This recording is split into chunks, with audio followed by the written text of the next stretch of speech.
Padmashri doctor Bhanumathi Ramakrishna గారి అత్తగారి కథలకి స్వాగతం. అత్త తోడికోడలియం. ఆ రోజే తిరుపతి వెళ్ళి వెంకన్నను చూసి రావాలని పట్టుబట్టారు మా అత్తగారు. పని తీరిక లేని మావారు పై వచ్చే వారం వెళదాంలేమ్మా అన్నారు ఆఫీస్కు బయలుదేరుతూ. అపచారం అపచారం అంటూ 2 చెంపలు వాచిపోయేటట్టు బాదుకున్నారు మా అత్తగారు తన సొంత చేతులతో. నాకు నవ్వొచ్చింది. కానీ మరుక్షణం అపచారం అంటూ నా చేతి వేళ్ళు కూడా 2 చెంపలు మృదువుగా తాకాయి. మరేమిటంటావురా అన్నారు మడిలో ఉన్న మా అత్తగారు మర్చిపోయి వాకిలికేసిన కట్టెను ముట్టుకుని నేను చూసేలోగా దూరంగా జరుగుతూ. పోనీ ఒక పని చేయమ్మా, నువ్వు నీ కోడలు వెళ్ళిరండి, ఇంకోసారి అందరం కలిసి వెళ్ళొచ్చు అన్నారు మావారు. అయ్యో నెత్తిరాత, నువ్వు లేకుండా ఎట్టారా వెళ్ళడం? అపచారం రా, అట్లా అనకూడదు అంటూ దీర్ఘం తీశారు మా అత్తగారు. మరేం చేయమంటావమ్మా, అర్జెంటు పనులన్నీ ఇవాళ్లే ఉన్నాయి. ఇంకో వారం రోజుల దాకా నేను ఎక్కడికి కదలడానికి వీల్లేదు. అయినా నువ్వు ఇవాళే తిరుపతి ప్రయాణం అవుతావని నేనేం కలగన్నానా? అవును రోయ్, కలంటే జ్ఞాపకం వచ్చింది. రాత్రి వెంకన్న నా కల్లో కనిపించాడ్రా. ఎట్లా వచ్చాడనుకున్నావు? మన పక్కింటి పురుషోత్తమాచార్యులు లేడు ముసలాయన, ఆయనలాగా వచ్చాడ్రా. ఒంటి నిండా నామాలతో వెండి పున్ను వేసిన కర్ర ఒకటి చేత పట్టుకుని వాకిట్లోకి వస్తూనే అమ్మణ్ణి అని ఒక కేకేశాడ్రా. ఓ యమ్మ, ఇదేమిటి ముసలాయనకి ఇంత కోపం వచ్చింది అనుకుంటూ వంటింట్లో వంట చేస్తున్న దానివల్ల చేతిలో ఉన్న తపాళ ఆ పణంగా అక్కడే పడేసి హాల్లోకి పరిగెత్తుకొచ్చాను. అన్నట్టు ఆ హాల్ మళ్ళీ మన హాల్లాగా లేదు. ఆ వంటిల్లు మన వంటిల్లు కాదు, మీ తాతగారి ఇంట్లో ఉండే వండింటి లాంటిది, మా పెత్తండ్రి వాళ్ళ ఇంటి హాల్లో లాంటిది. అలాంటివి కనిపించాయిరా. ఏదో ఒకట్లేమ్మా, త్వరగా చెప్పుకోవాలి అన్నారు అప్పుడే టిఫిన్ తిని ఆయాసపడుతున్న మావారు. అపచారం రా, అట్లా అనకు. ఆ నామాల ముసలాయన ఎవరో కాదురా, వెంకన్నే. సాక్షాత్తు ఆ వడ్డీ కాసుల పడి అట్లా వచ్చాడ్రా. ఇంతకీ ఏమైందనుకున్నావు? నన్ను చూస్తూనే ఆ ముసలాయన మండిపడుతూ, ఏ అమ్మణ్ణి, నీ కళ్ళు నెత్తికెక్కినట్టున్నాయే, నన్ను చూడ్డానికి రావడం బొత్తిగా మానేశావే, నేనొక్కడిని ఉన్నానన్న మాటే మర్చిపోయావే, ఇంత పొగరా నీకు అంటూ చేతిలో ఉన్న కర్రతో నా నెత్తి మీద బాధడం మొదలుపెట్టాడ్రా. తలంతా బొప్పిలు కట్టిందంటే నమ్ము, కల్లోనే అనుకుంటున్నాంట. చూసావా, నేను తిరుపతి రాలేదన్న కోపంతో వెంకన్న ఈ విధంగా వచ్చి దండిస్తున్నాడు అని మా అత్తగారు అంటుంటే మా వారు పక్కున నవ్వి, భలే దేవుడే మొత్తానికి, తనను చూడటానికి రాకపోతే తన్ని మరీ రప్పించుకుంటున్నాడు అన్నారు. అపచారం రా, వెంకన్నతో వేళాకోళాలేమిట్రా? వెంకన్నంటే ఏమనుకున్నావు? తప్పుంటే చెప్పు తీసుకుని కూడా తంతాడ్రా. వెనకటికి మా అత్తగారిని వెండి చెప్పుతో కొట్టాట కల్లో కనపడి. మంచి వేళ మడిలో ఉన్నాను కనుక చేతి కర్రతోనే నా నెత్తి చితక్కొట్టాడు ఆ వడ్డీ కాసులవాడు. మరి కొట్టాడంటే కొట్టడుట్రా, మనం తిరుపతి వెళ్ళి దగ్గర ఏడాది కావచ్చిందా. కట్టిన ముడుపులన్నీ అలాగే పేరుకుపోయాయి. మరి ఆయనకు మాత్రం కోపం వచ్చిందంటే రాదు. చూశాడు, తనే చక్కగా బయలుదేరొచ్చాడు నాకు బుద్ధి చెప్పడానికి. అందుకే ఈరోజు ఏమైనా సరే వెళ్ళి తీరాలనుకున్నాను. తీరా వెళదామనుకుని వెళ్ళకపోతే స్వామికి మళ్ళీ ఏం కోపం వస్తుందని భయంగా ఉందిరా. సరే, నువ్వు తప్పనిసరిగా ఈరోజే వెళ్ళాలంటే మీ అత్తా కోడళ్ళిద్దరూ వెళ్ళి రావాల్సిందే. నేను ఆఫీస్లో దిగి కారు పంపుతాను. మధ్యాహ్నం భోజనాలయ్యాక బయలుదేరి వెళ్ళండి, పని పిల్లవాడిని కూడా తీసుకుని అంటూ వెళ్ళి కారులో కూర్చున్నారు మావారు. అయితే ఇంతకీ నువ్వు రావన్నమాటేగా? ఆహా, మీ వెంకన్నకు కోపం వచ్చినా సరే. అపచారం రా, ఏం మాటలు రావి? మరి నన్నేం చేయమంటావమ్మా? ముఖ్యంగా ఈవేళ రేపు నేను కదలడానికి వీల్లేనని పనులున్నాయి, అబద్ధం కాదు. సరే, ఏం చేస్తాం? వెంకన్నకే నిన్ను కొండకు రప్పించుకోవాలని ఉంటే ఆ పనులన్నీ మధ్యాహ్నం లోపుగానే పూర్తి కాకూడదు. అవునవును, అన్నట్లు వెంకటేశ్వర స్వామి బిజినెస్ దేవుడుగా నా పనులన్నీ మధ్యాహ్నంలోగా పూర్తి చేస్తాడేమో చూడాలి. తప్పక పూర్తి చేస్తాడ్రా. వెంకన్న రాత్రి నా కల్లోకి వచ్చినట్టే తనే వచ్చి తలచి తగ్గొడతాడా? బాబోయ్ వద్దు, ఆయన అంత పని చేయకుండానే నేను కొండకొస్తానని చెప్పు, కానీ ఈరోజు కాదు. అబ్బా, ఆ మాట అనుకురా, అపచారం రా. సరే అనలే, అనుకుంటాను అంటూ లెంపలేసుకున్నారు మావారు. సరే, నీ ఇష్టం, అంతా వాడి దయ. నువ్వు రానందుకు అపరాధ కానుక హుండీలో వేస్తాను అన్నారు. ఆ పనితో చెయ్యమ్మా, అలాంటి సదుపాయాలన్నీ నాలాంటి వాళ్ళ కోసం ఆ దేవుడు ముందే ఏర్పాటు చేశాడుగా అంటూ కారు స్టార్ట్ చేసి ఆఫీస్కి వెళ్ళిపోయారు మావారు. తిరుపతి ప్రయాణానికి అన్ని ఏర్పాట్లు చేసి పెందరాళి భోజనం ముగించింది మా అత్తగారు. మా వారు కూడా రాలేదు అన్న నిరుత్సాహంతో నేను 4 మెతుకులు తిని విధిలేక మా అత్తగారి వెంట బయలుదేరాను. మా వారు కారు పంపించారు, పెట్రోల్ గట్రా వేయించి. తిరుపతి వెళ్తున్నామని తెలియగానే డ్రైవర్ కూడా తన పెళ్ళాం పిల్లల జబ్బుల బాపతు ఎన్నాళ్ల నుంచో స్టాక్లో ఉన్న ముడుపులు, పిల్లల తల మీద శాస్త్రానికి వేసిన కత్తెరల బాపతు తల వెంట్రుకలు అన్నీ కలిపి ఒక చిన్న కిరసనాయిల డబ్బాలో పెట్టి తెచ్చుకుని ముందు సీట్లో తన పక్కనే పెట్టుకున్నాడు ఆ డబ్బా. ఆ ముడుపుల డబ్బా మీద ఎలాంటి సామాన్లు పెట్టనివ్వకుండా కాపాడుకోవడానికి అవస్థపడిపోయాడు డ్రైవరు. ముందు సీట్లో ఆ డబ్బా పక్కనే మా మలయాళం పనిపిల్లవాడు కూడా వచ్చి కూర్చున్నాడు. అందరితో ఆగక వాడు బట్టలు పెట్టి తెచ్చుకున్న తోలు సంచి ఆ ముడుపుల డబ్బా మీద పెట్టాడు. డ్రైవర్ ప్రాణం విలవిల కొట్టుకుంది. తక్షణం ఆ తోలు సంచి తీసి సీటు కింద పడేస్తూ, ఇది స్వామి ముడుపుల డబ్బా, ఇది తోలు సంచి, అపచారం అంటూ సగం అభినయంతోనూ సగం వచ్చిరాని అరవమాటలతోనూ మెల్లిగా చెప్పాడు డ్రైవర్. అసలు మా డ్రైవర్కి మలయాళం పనిపిల్లవాడికి ఎప్పుడూ సరిపడదు. పిన్ని నేను ఇంద బ్యాగ్ ఎంగి వెక్కణో తలమేలియో అంటూ డ్రైవర్ మీద మండిపడ్డాడు మలయాళం. ఉష్ అరవకు, అమ్మగారు వస్తున్నారు అంటూ కారు దగ్గరికి వెళ్ళిన నన్ను చూపించాడు డ్రైవర్. మలయాళం నోరు మూశాడు.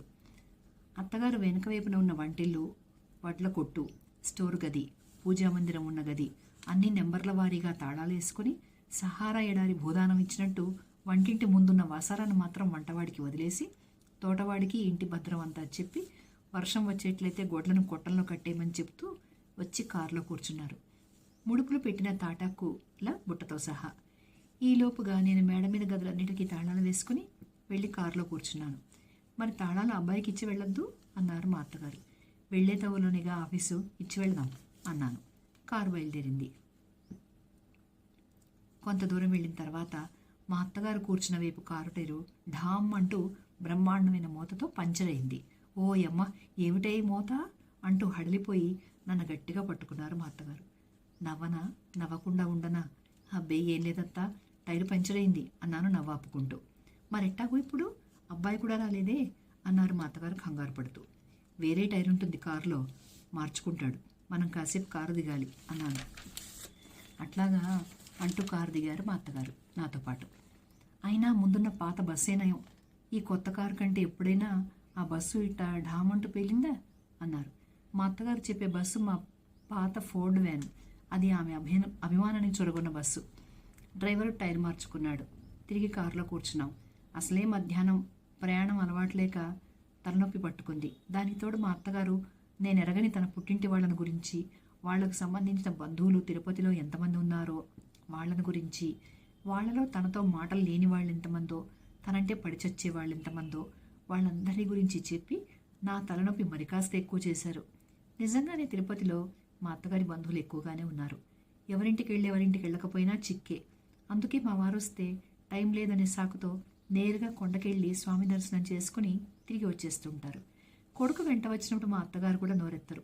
కానీ ఈసారి నేను ఆవిడ చేతిలో చిక్కాను. ఆమె ఎక్కడికి తీసుకెళ్తే అక్కడికి వెళ్ళాలి చచ్చినట్టు.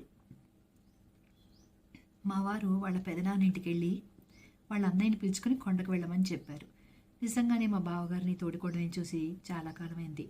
మనవడు పుట్టాక వెళ్ళనే లేదు. నామకరణానికి రాలేదని ఎంతో నిష్ఠూరంగా జాబు రాసింది మా తోడికోడలు. మా వారు వాళ్ళ పెదనాన్న ఇంటికి వెళ్ళమన్నప్పుడు మా అత్తగారు సరే అన్నారు. కానీ తీరా తిరుపతి దగ్గరికి వచ్చేసరికి ఏమే, మరి మా సరోజ ఇంటికి వెళ్ళి ఈ రాత్రి ఉండి తెల్లవారుగట్ల బయలుదేరి కొండకెళ్దామా? దాన్ని చూసి చాలా రోజులైంది ఏ అన్నారు. సరోజ మా అత్తగారి పెద్దక్క మనవరాలు. వద్దని నేను ఎట్లా చెప్పేది? మరి మీ అబ్బాయి బావగారింటికి వెళ్ళమన్నారు అని గొడిగాను మెల్లగా. వాడంటానికి వెళ్ళేస్తూ నీకు తెలియదేముంది చెప్పు.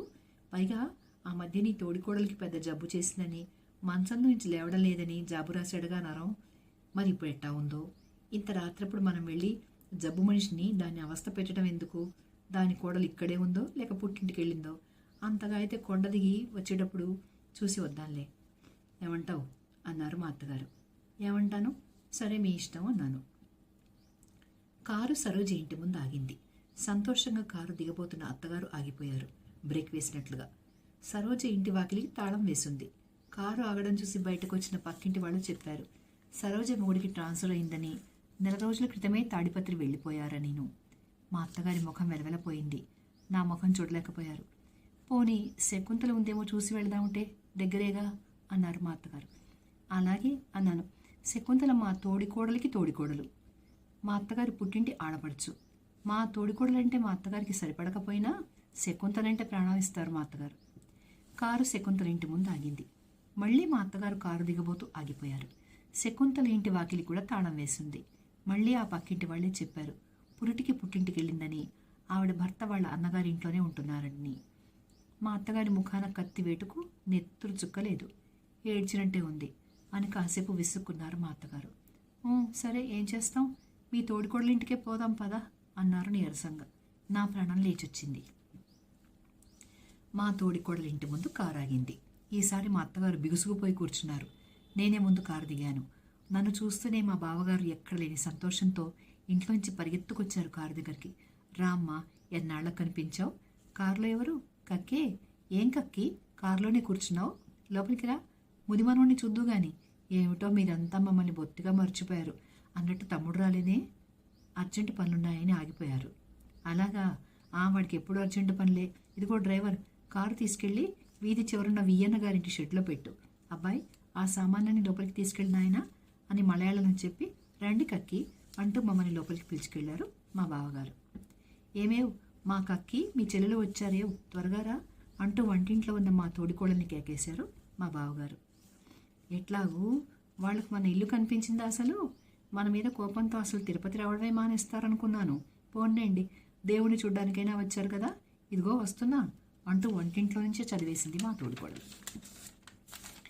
మా బావగారి ఇంటి వాకిళ్ళన్నీ ఎత్తు వెడల్పులేని చిన్న వాకిళ్ళు. మా అత్తగారు జాగ్రత్తగా తల వంచి శరీరాన్ని అడ్డంగా తిప్పి లోపలికి రావడం చూసిన మా తోడికోడలు గుడ్లు తేలేసి, ఎవరు, అత్తయ్యే అంది ఆశ్చర్యంగా దవడలు నొక్కుంటూ. ఏ అంత గుర్తుపట్టలేకుండా ఏమైనాను అని కోపంతో దీర్ఘం తీశారు మా అత్తగారు. దిష్టి తగులుతుందని పమిటి కొంగు ఒంటి నిండా కప్పుకుంటూ. అబ్బే, మీరేం కాలేదత్తా, మీ శరీరమే ఏదో. నీ ముఖంలే, త్వరగా వెళ్ళి మరదలి భోజనం సంగతి చూడు అంటూ మా బావగారు గుడ్లురిమి చూశారు మా తోడికోడల్ని. ఎందుకట్లా నన్ను గుడ్లురిమి చూస్తారు? తప్పేమన్నాను? ఒకప్పుడు నేను ఈ వాకిళ్ళన్నీ పట్టను అని మీ కక్కి అందరికీ చెప్పి నవ్వలే? నేనేమీ నవ్వలేదమ్మోయ్ అంటూ మా అత్తగారు నట్టింటి గుంజక ఆనుకుని కృష్ణ అంటూ కూర్చున్నారు. మా అత్తగారు చూడకుండా మా బావగారు మా తోడికోడల్ని చూసి పళ్ళు కొరుకుతూ, అబ్బా, నీ నోరు కుట్టి కుదుళ్ళలో పెట్టినా ఊరుకోదు కదా, ముందు వెళ్ళి మరదలి భోజనం సంగతి చూడమంటుంటే అలా నిలబడ్డానే. అట్లాగే నా కోసం అట్టే పెట్టిన ఆవు పాలున్నాయేమో కక్కికివ్వు, ఈ పూట నాకు అక్కర్లే. ఎందుకురా, నా కోడలు నా కోసం ఫ్లాస్క్లో తెచ్చింది మా ఇంటి ఆవు పాలు, చాలు, అవి ఉన్నాయిగా. ఆమె ఎప్పుడు వచ్చినా మన ఇంట్లో పచ్చి మంచినీళ్ళు కూడా ముట్టకూడదు అనే ఏర్పాటుతోనే వస్తుందిలేండి. రావు మా చెల్లెలా, భోంచేద్దాం అంటూ నా చేయి పట్టుకుని వంటింటి వైపు పిలుచుకెళ్ళింది మా తోడికోడలు. ఇన్నేళ్ళు వచ్చినా నీ పెళ్ళాము దాని బుద్ధి పోనిచ్చుకుంది కాదురా అన్నారాం అన్నారు మా అత్తగారు తన బుద్ధి పోనివ్వకుండా. మా బావగారు మాట సర్దుతూ, దాని మాటలకేం లేకక్కి, నీకు తెలియదేముంది, ఒట్టి పిచ్చిది, నోరుందని వాగడమే తప్ప దానికి మనసులో ఏమీ ఉండదు, ఒట్టి బోళా మనిషి అన్నారు. ఎప్పుడు పెళ్ళాన్ని వెనకేసుకొస్తుంటాడని మా బావగారంటే కూడా మా అత్తగారికి కాస్త కోపం లేకపోలేదు మనసులో. ఏమో నాయనా, మా తోడికోడలు పోయినప్పుడే ఈ ఇంటికి నాకు రుణం తీరింది. తోడికోడలైనా సొంత అక్క కంటే ఎక్కువగా చూసేది అన్నట్లు నీ కొడుకేడి అంటూ మాట మార్చారు మా అత్తగారు. వాడికి వరంగల్లో ఉద్యోగం అయింది కక్కి, వాడు వెళ్ళి అప్పుడే 2 నెలలైంది. ఇల్లు తొరగగానే కోడల్ని మనవణ్ణి తీసుకెళ్ళి అబ్బాయి దగ్గర విడిచి రావాలి. అట్లాగా అన్నట్లు నీ మనవాడు ఏడిరా, నిద్రపోయాడా? అవును కక్కి, వాడికి వారం రోజుల నుంచి దగ్గు జలుబు పట్టుకుని వదలడంలే, పాపం డీలా అయినాడు బిడ్డ, చూస్తావా? ఇప్పుడు ఎందుకురా బిడ్డను నిద్రలేపటం, రేపు పొద్దునే చూడట్లే.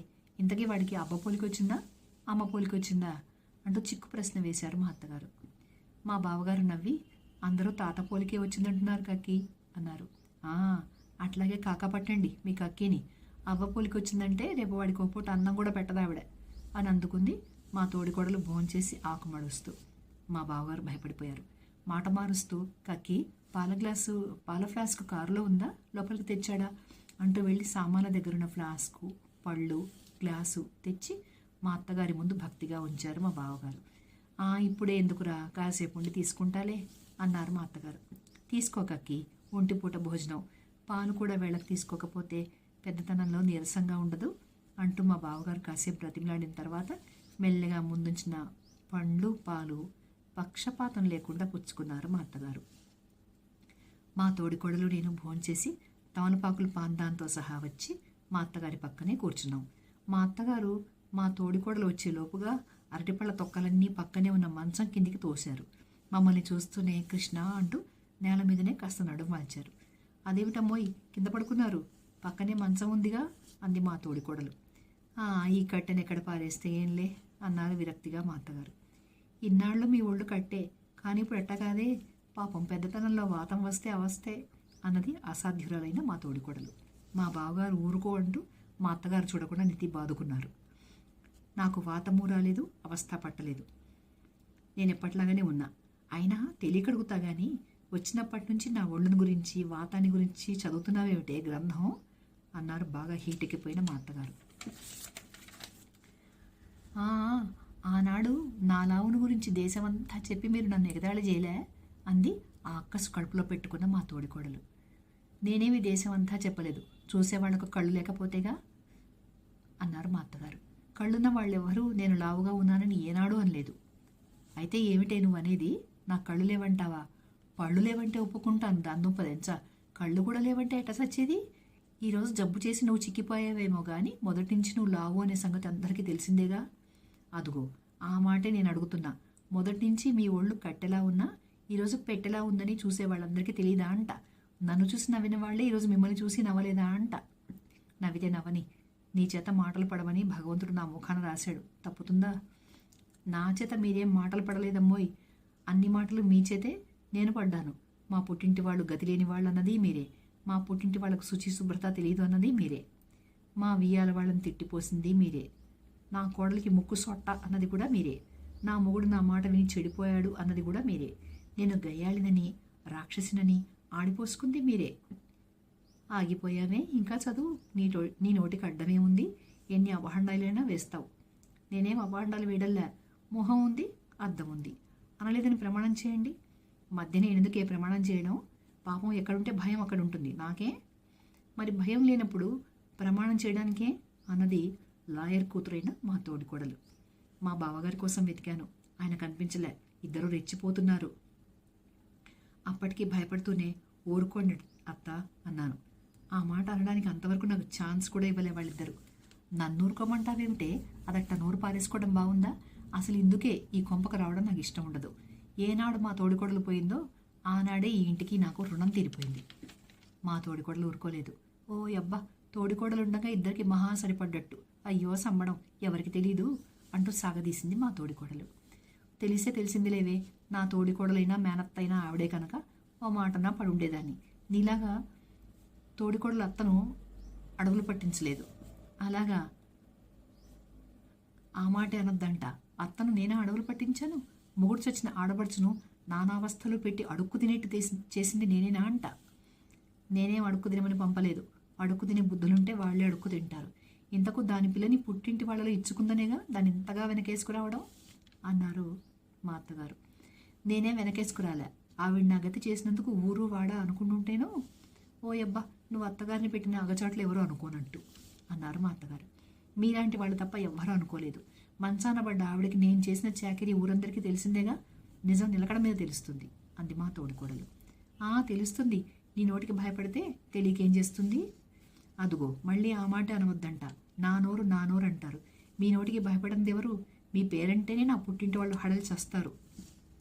నా పేరంటే కాదేవు, నీ పేరంటేనే నా పుట్టింటి వాళ్ళు భయపడి చేస్తారు. ఎందుకు సిగ్గులేని మాటలు పోనిస్తూ ఎవరైనా వింటే నవ్విపోతారు. ఎవరికి తెలీదు ఎవరి నోరు ఎట్లాంటిదో? అందరికీ తెలుసు అంది మా తోడికోడలు చేతులు తిప్పుతూ. ఇంకా లాభం లేదని నువ్వైనా ఊరుకోవమ్మా అంటూ మా తోడికోడలు చేపట్టుకుని లేవదీసి వంటింటి వైపు తీసుకెళ్లాను. మా తోడికోడలి కోడలు మా అత్తగారి దగ్గర కూర్చొని ఊరుకోండవ్వా అంటూ బతిలాడింది. అంతా సద్దుమణిగాక బయట నుంచి మా బావగారు పిల్లిలాగా లోపలికి వచ్చారు. తెల్లవారుగట్ల 3ంటికి లేచి వేడినీళ్ళు పెట్టింది మా తోడికోడలు మా స్నానాలకు.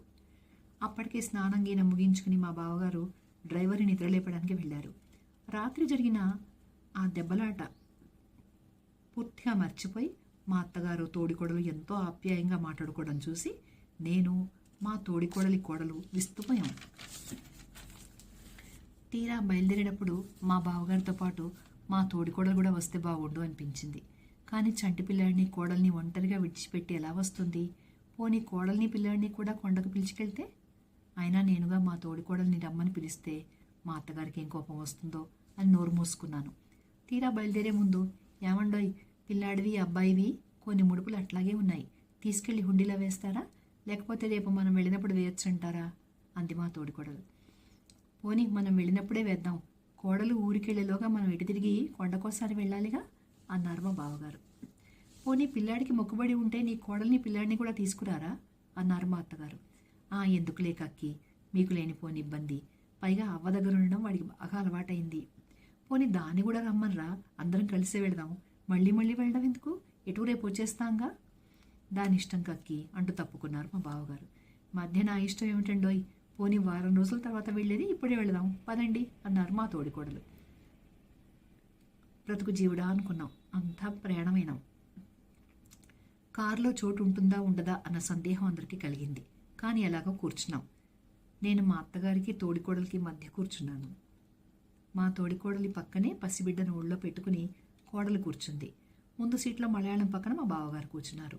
నిండుగా ఉన్న సామాన్లతోనూ మనుషులతోనూ గర్భిణీ స్త్రీలా బయలుదేరింది కారు. కక్కి, చుక్కల పర్వతం గాలిగోపురం చూసావా, ఇక్కడి నుంచి కనపడుతుంది, అదిగో ఎడమవైపు లోయలో. ఓ యబ్బా, 1,00,000 సార్లు చూశాను అని మా అత్తగారు అంటుండగానే ఢామ్ అంటూ పేలింది మళ్ళీ. ఓయమ్మ అంటూ ఉలిక్కిపడి నన్ను పట్టుకున్నారు మా అత్తగారు. మా అత్తగారు కూర్చున్న వైపు టైరే పంచర్ అయింది మళ్ళీ. నేను నవాపుకోలేక సతమతమయ్యాను. మళ్ళీ ఏనప మీకు టైర్లో దిగి ఉంటుంది, లేక టైరే బర్స్ట్ అయి ఉంటుంది. అయినా మా అత్తగారు కూర్చున్న వైపే 2 సార్లు పంచర్ కావాలా? మా తోడికోడలు మూతికి పమిట కొంగు అడ్డం పెట్టుకుని నవ్వుకుంది. మళ్ళీ ఏమొచ్చిందే అన్నారు మా అత్తగారు. ఏం రాలేదు, టైర్ పంచర్ అయింది అన్నాను.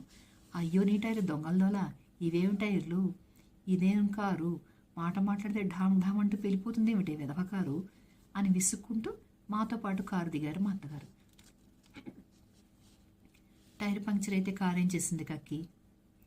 మరో స్పేర్ టైర్ వేసుకోవై అన్నారు డ్రైవర్తో మా బావగారు. డ్రైవర్ భయపడుతూ నుంచున్నాడు. నా గుండె కత్తుక్కుమంది. అన్నట్లు ఉన్న స్పేర్ టైర్ కాస్త మొదట పంచర్ అయినప్పుడే వేసేశాడు. ఏం చేయడం? చూస్తూ నిలబడతామేం డ్రైవర్ అని గద్దించారు మా బావగారు. విధి లేక నేనే చెప్పాను, బయలుదేరిన వెంటనే ఒక టైర్ పంచర్ అయిందని, అప్పుడు వేసిన స్పేర్ టైరే ఇప్పుడు పంచర్ అయిందని. అట్టాగా?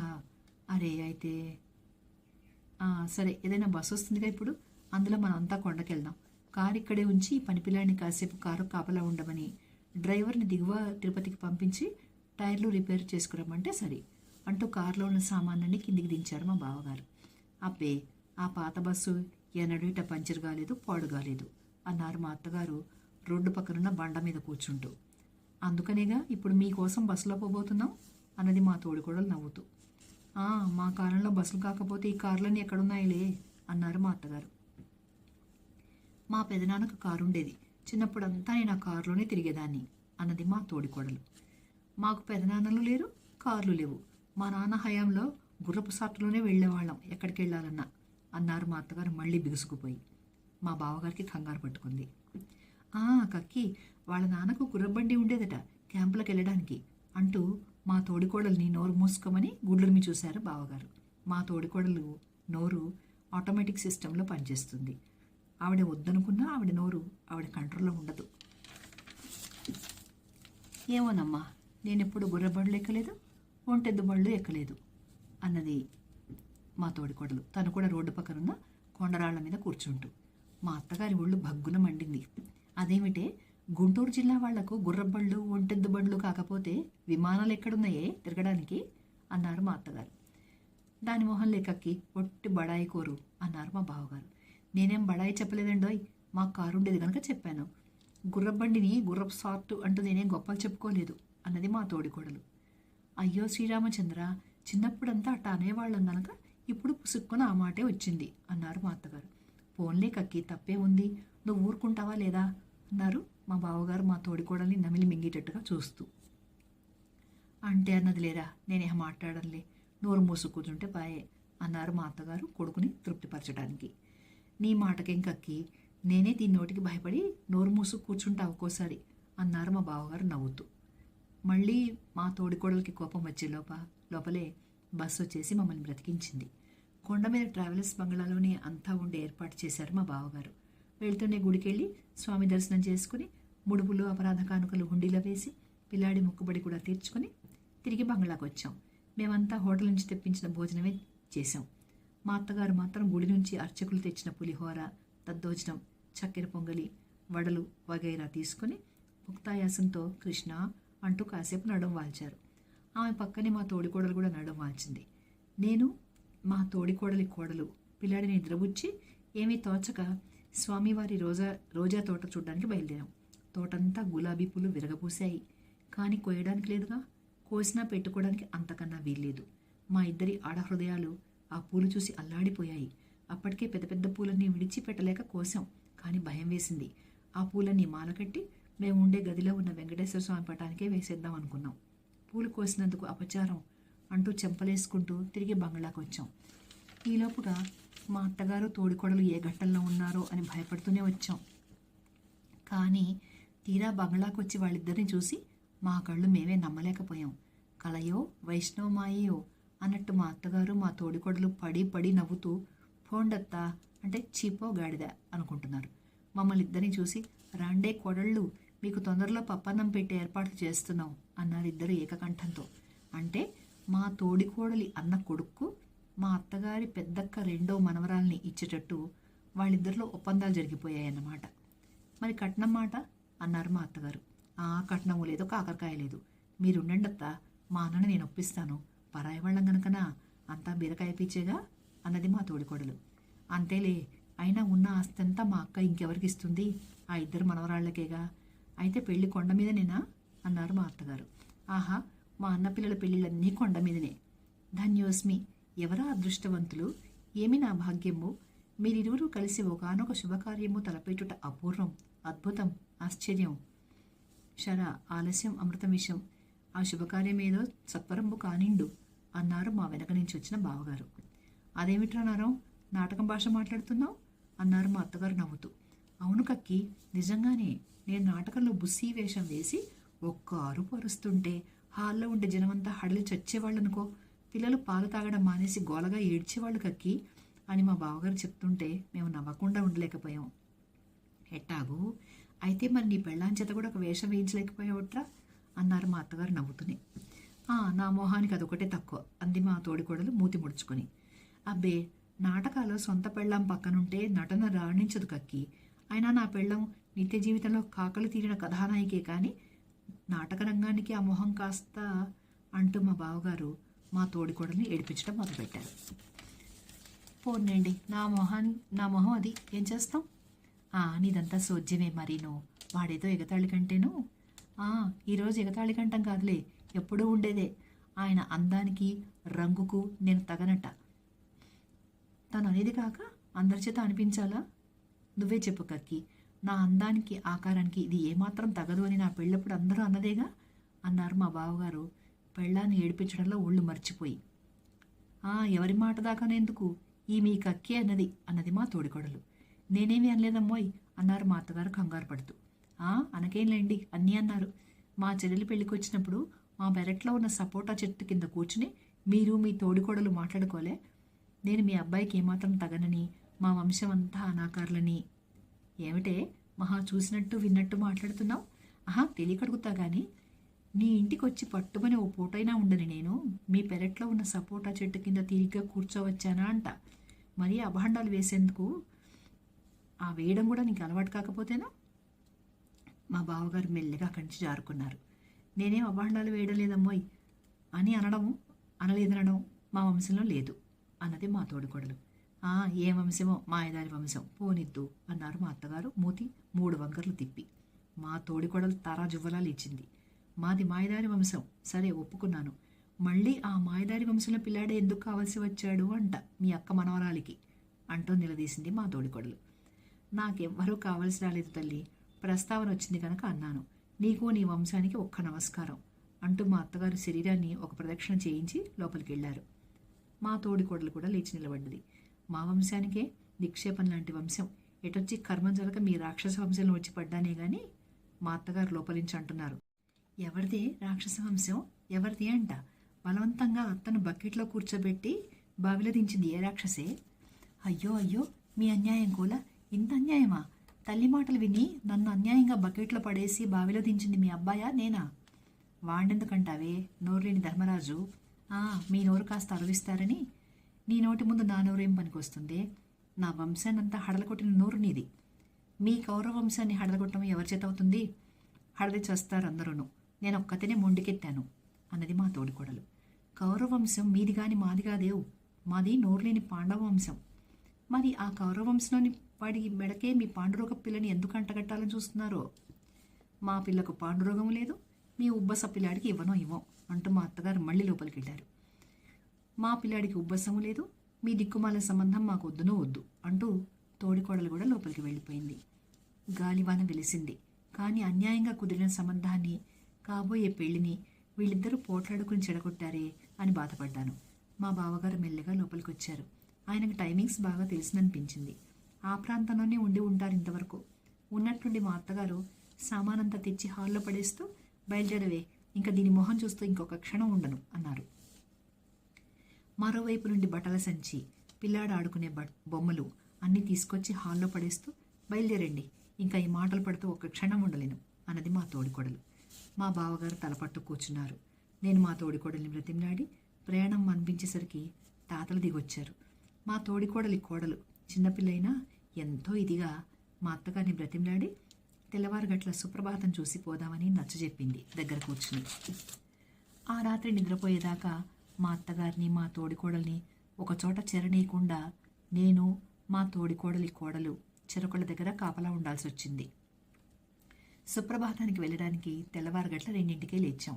పిల్లాడి ఏడుపు, మా తోడికోడలి జ్వలపాట, మా అత్తగారి గోవిందనామాలు కలిసిన నేపథ్య సంగీతంతో స్నానాలు ముగించుకుని అందరికంటే ముందే గుడి దగ్గరికి వెళ్ళాం. తలుపులు తీయడానికి కాసేపు, అర్చకుల కోసం కాసేపు కాచుకున్నాం. కౌసల్య సుప్రజారామ అని ఆరంభిస్తుండగానే మా అత్తగారు మైకం వచ్చి పడిపోయారు. అందరం కంగారు పడిపోయాం. అంతకుముందు నుంచి కడుపులో వికారంగా ఉంటుంది అన్న మా తోడికోడలు కూడా తల తిరుగుతోందని పడిపోయింది. ఇద్దరు ఒక్కసారిగా అలా పడిపోవడం చూసి అందరం నోట మాట లేకుండా కొయ్యబారిపోయాం. ఏదో అపచారం జరిగి ఉంటుంది అని అక్కడున్న వాళ్ళంతా అనుకోవడం వినిపించింది. అసలే వాత శరీరాలు, పైత్యతత్వాలు. తెల్లవారుజామున లేచేసరికి నిద్రచాలక మరి కాస్త పైత్యించాయి కాబోలు శరీరాలు అంటూ కాసిన చన్నీళ్ళు ఇద్దరి మొహాల మీద చల్లారు మా బావగారు. కాసేపటికి ఇద్దరు మెల్లగా లేచి కూర్చున్నారు. ఒకళ్ళ మొహాలు ఒకళ్ళు చూసుకున్నారు. అపచారం వెంకన్నా, అపచారం జరిగింది నాయనా అంటూ 2 చేతులు పెళ్ళును కొట్టుకున్నారు మా అత్తగారు. అపచారం వెంకట్రమణ, అపచారమైంది తండ్రి అంటూ పెడేల్మంటూ కొట్టుకుంది 2 చెంపలు మా తోడికోడలు. దీని భావమేమి తిరుమలేశా అన్నట్టు మేమంతా వాళ్ళిద్దరిని చూస్తూ ఉండిపోయాం. చూశావటే, వదరవాకే అంటే విన్నావు? మనం ఎన్ననుకుంటే మాటిచ్చాం వెంకన్నకి, ఆయన ఊరుకుంటాడా? కొండ మీద పెళ్లి చేద్దాం అనుకున్నావా లేదా? అవును అనుకున్నాం అంది మా తోడికోడలు నీరసంగా తలూపుతూ. నీ ఇష్టం వచ్చినట్టుగా వాగావు, ఇప్పుడైనా తెలిసిందా? వెంకన్న కోపం వచ్చిందే అన్నారు మా అత్తగారు. అదే నేను ఆ మాటే అనుకున్నా, లేకపోతే ఎన్నడూ లేని నేను ఇట్లా తల తిరిగి పడిపోవడం ఏమిటి అన్నది మా తోడికోడలు. పోనీలే, ఇది ఒకందుకు మంచిదైంది, ఆ పెళ్ళితో త్వరగా కానివ్వండి అన్నారు మా బావగారు నవ్వుతూ. ఏమంటావు అన్నారు మా అత్తగారు. నేను అనడానికే ఉందత్తా, అంతా అదుగో ఆ 7 కొండల వాడి దయ. వెళుతూనే మా అన్నకు జాబు వ్రాసి శుభలేఖలు వేయించమంటాను అంటుండగానే సుప్రభాతం అయిపోయింది. బంగారు వాకిలికి వేసిన తెర తొలగించారు. గోవిందా గోవిందా అంటూ అందరం శ్రీనివాసమూర్తి దర్శనం చేసుకున్నాం. కొండ దిగి వచ్చినంతసేపు కాబోయే పెళ్లికి దూరాభారంలో ఉండే బంధువుల్ని ఎవరెవరిని పిలవాలో, ఎవరొస్తారో, ఎవరు రారో మొదలైన విషయాలన్నీ మాట్లాడుతూనే వచ్చారు మా అత్తగారు తోడికోడలను. ఆ రోజు వాళ్ళ ఇంట్లో ఉండిపోమని ఎంతో బతిలాడింది మా తోడికోడలు. మా అత్తగారు మెత్తపడ్డారు. బాబోయ్, నా గుండెలో రైళ్లు పరిగెత్తాయి. వాళ్ళిద్దరితోనూ దినదినగండం 100 ఆయుష్ సమాచారం. మళ్లీ అగ్నిపర్వతాలు బ్రద్దలు కాకముందే అక్కడి నుంచి బయటపడాలనిపించింది. మా బావగారికి అదే భయంలా ఉంది. పాపం, ఎందుకు లేవే, పెళ్లికి మళ్ళీ వస్తారుగా అన్నారు మమ్మల్ని సాగనంపుతూ. అన్నట్లు మేం గనక ఆ రోజు అక్కడ ఆగితే ఆ పెళ్లి కూడా మళ్ళీ ఆగిపోతుంది అని నా భయం. ఇంకా జన్మలో మా వారు లేకుండా తిరుపతికి వెళ్ళడం అట్టే క్షేమం కాదనిపించింది. ఇంటికొచ్చిన వారం రోజులకల్లా పెళ్లి పత్రికలు వచ్చాయి. మా అత్తగారి మొహం సంతోషంతో చాటంతైంది. ఏమైనా ఎన్నన్నా ఒక్క నోరు తప్ప దాని మనసు మంచిదే అన్నారు మా అత్తగారు. ఈ మాటే మా తోడికోడలు ఎదురుగా అంటే ఆవిడెంతో సంతోషించేది. మొత్తానికి 2 గ్రహాలు కలిసి శత్రుస్థానంలో చేరినట్లు మాఘమాసంలో జరగబోయే పెళ్లికి మళ్ళీ మా అత్తగారు తోడికోడలు ఒకచోట కలుస్తారు. ఇదండి కథ.